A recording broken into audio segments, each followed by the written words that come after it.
I want to leave my girlfriend who was roped. I realize right up front that I'm going to come across as a jerk and I will probably get lots of hate for this, but I'm looking for all points of view.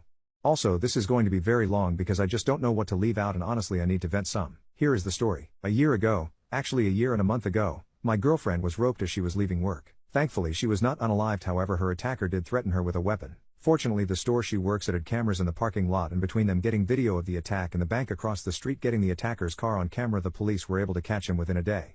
Between the video and DNA testing he did not even contest, he just plead guilty in exchange for not receiving the max. Since there were aggravating circumstances, the weapon, the judge gave him a 20-year sentence, and with time for good behavior he can be out in about 10 years, give or take.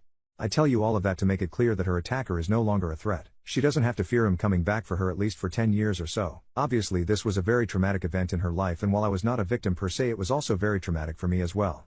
I can't imagine what she has gone through, and I don't compare my situation to her at all. But I have had severe bouts of depression because I couldn't protect her, and knowing someone else was harming her sometimes was almost more than I could handle.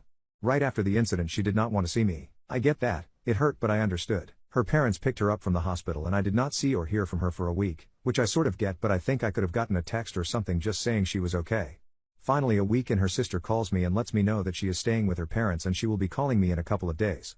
She never called me. Instead I once again get a text from her sister saying she would like me to come over for a few minutes so we can talk. I get up and go over and am greeted at the door by her mother, who very calmly and very coldly starts laying out to me how I am to act and what I am to say.